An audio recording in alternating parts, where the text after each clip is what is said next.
की शुरुआत होती है स्पेन के एक छोटे से टाउन से, जहां पर एक स्टोर के अंदर एक आदमी जाता है। दरअसल यहाँ पर लिकर शॉप के अंदर से कुछ शराब की बोतलें चुरा रहा है। बाहर उसका बेटा यान होता है, जिसके अंदर कुछ ऐसी मैजिकल शक्तियां हैं जिससे वो दूसरे के दिमाग में इल्यूजन पैदा करता है। इसीलिए स्टोर में जो लेडी होती है उसे यान के पिता के पास शराब की बोतलें नहीं दिखती, पर तभी स्टोर के बाहर कुछ लड़के आती है, जिससे यान डिस्ट्रैक्ट हो जाता है और उसने जो भ्रमजाल बनाया होता है वो टूट जाता है। स्टोर वाली लेडी को पता चल जाता है कि यान के पिता यहाँ से शराब की बोतलें चुरा कर बाहर निकले हैं, इसीलिए वो एक हथौड़ा लेकर बाहर आती है। यान समझ जाता है कि इसे सब कुछ पता चल चुका है, इसीलिए एक बार फिर से वो भ्रमजाल बनाता है और उस लेडी को दिखता है कि यान के हाथ में एक गन है। यान उस लेडी से कहता है कि आगे मत बढ़ना वरना मैं गोली चला दूंगा, पर वो आगे बढ़ती है, जिसके बाद यान उसे गोली मार देता है। वो लेडी वहीं पर गिर जाती है और तभी यान के पिता गाड़ी में उसे लेकर यहाँ से भाग जाते हैं। अब यहाँ पर पुलिस आ जाती है और उस लेडी को उठाते हैं। वो लेडी देखती है कि उसे कोई गोली नहीं लगी। अब पुलिस वाले यान और उसके पिता की गाड़ी का पीछा करते हैं। यान अपने पिता से कहता है कि क्यों हम छोटी मोटी चोरियां करते हैं, मैं अपनी इन शक्तियों से बड़ी चोरी कर सकता हूँ। उसके पिता कहते हैं कि हम कुछ लोगों की नजरों में नहीं आ सकते। और अब पुलिस जो इनका पीछा कर रही होती है, इनकी गाड़ी तक पहुँचने वाली होती है कि तभी यान एक बार फिर से जादू करता है। पुलिस वालों को भ्रम हो जाता है कि उनके आसपास बर्फ का एक बहुत बड़ा तूफान आया है, जिससे उनकी गाड़ी डैमेज हो रही है। वो अपनी गाड़ी को कंट्रोल नहीं कर पाते और उनकी गाड़ी पलट जाती है और एक गैस स्टेशन पर जाकर रुकती है। पुलिस वाले जब बाहर आते हैं तो सब कुछ नॉर्मल होता है। अब ये बात चारों तरफ फैल जाती है। डॉक्टर एड्रियाना को भी ये बात पता चलती है, जिसके बाद वो यान और उसके पिता की खोज में निकल पड़ती है। वहीं यान और उसके पिता को दिखाया जाता है।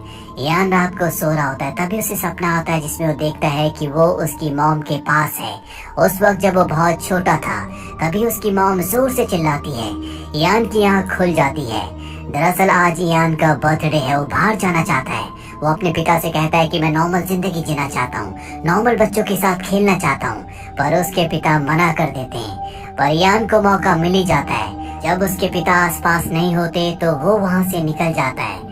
दूसरी तरफ हमें उसी पुलिस ऑफिसर को दिखाया जाता है, जो कि एक बार में बैठा होता है। वो बारटेंडर को बताता है कि किस तरह से उसे अजीब से भ्रम आए थे, जिसके बाद उसकी गाड़ी पलट गई थी। यहाँ बार में एक आदमी बैठा होता है जो उसकी बातें सुन रहा होता है और तभी वो अपनी गर्दन हिलाता है, जिससे पुलिस वाला वहीं पर बेहोश हो जाता है।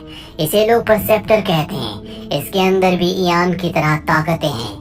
वहीं एड्रियन को दिखाया जाता है, जो उस जगह अपने लोगों के साथ पहुंच जाती है जहां पर यान और उसके पिता हैं। वो अंदर जाते हैं, जहां पर ये यान के पिता को पकड़ लेते हैं।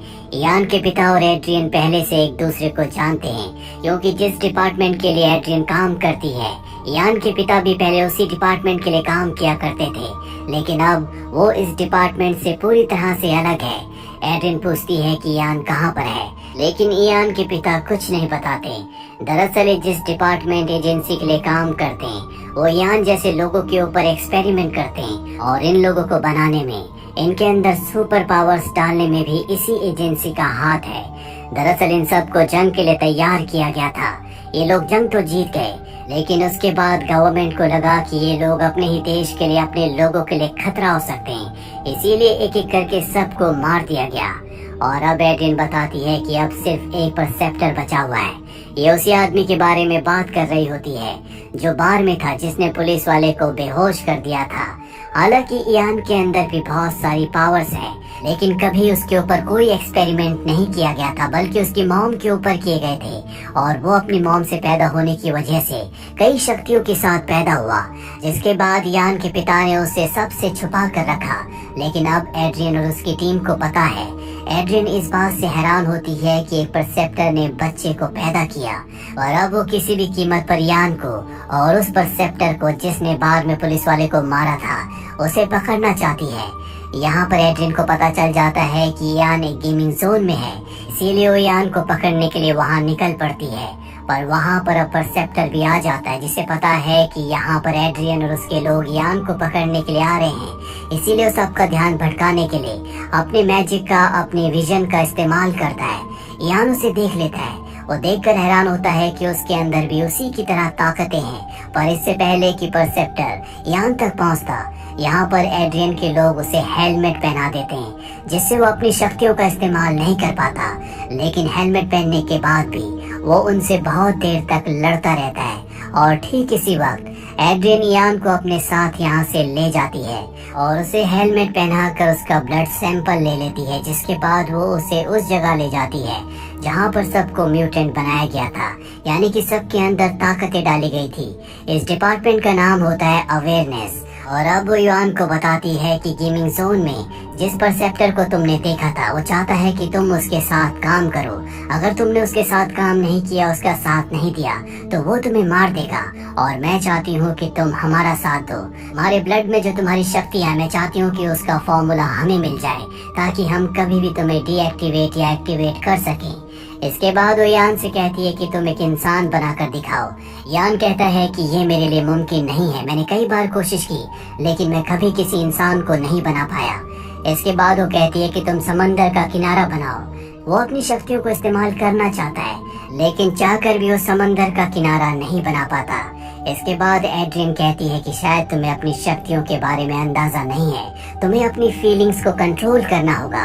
अपने इमोशंस के साथ तुम कुछ भी कर सकते हो। इसके बाद वो यान को उसकी मॉम की फोटो दिखाती है जिससे बहुत ज्यादा इमोशनल हो जाता है।